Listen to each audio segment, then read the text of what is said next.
the Texas-based miners are probably going to gain or maintain market share relative to their peers through the halving because of the ability to vary uptime and only consume the extremely low price renewable dominated intervals.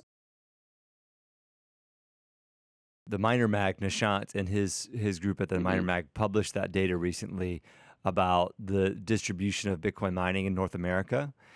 And I felt vindicated in a way because I've been telling people for a long time that there was way more mining in Texas than people thought. And people already think that there's a lot of mining in Texas. But I would tell people, hey, we are like upwards of 40% of US Bitcoin mining. Mhm. And from this data that Nishant published, Texas is 54% of US Bitcoin mining. Yeah. 2,260 megawatts per his numbers. I think our numbers show 2,290 megawatts, so almost identical. I think he uses mostly publicly traded data, so we're probably missing a little bit of public data, um, but we have some private mining data that they wouldn't have because that's not publicly available. So anyways, about 2,300 megawatts of Bitcoin mining in Texas, 54%. Now, I did look at this, and I wonder what you thought. Do you think that there are some regions that were undercounted in that? Because I saw only 100 megawatts in North Dakota. I saw 400 megawatts in Georgia. Uh, North Carolina and South Carolina looked a little bit lower than they should have looked. Canada looked a lot lower than it should, especially Alberta. So I didn't Mhm. know if you had seen it and what your thoughts were about all that.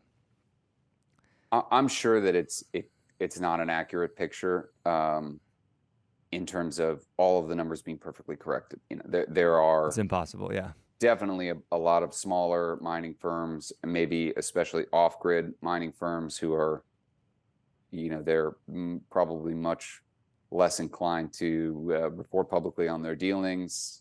They're generating their own power that might be co-located with oil and gas. And so I would bet, if I were going to make a guess about where it's wrong, I bet it underreports off-grid.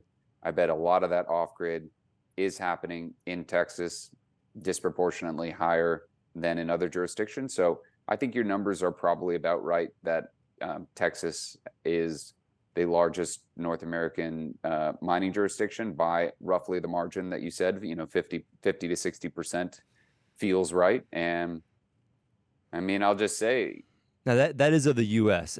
If you do it yeah. of North America, we drop down to like 38, Oh, okay. 39%. Yeah. So including Canada, got it. If you include Canada, yeah, we're just shy of 40% of North America, but we are just over Sure. 50% of the U.S.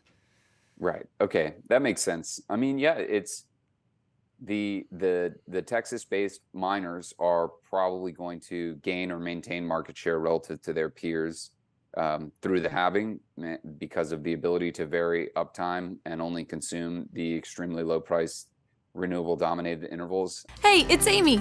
Click over here to subscribe, click over here for more content, and we'll see you next time.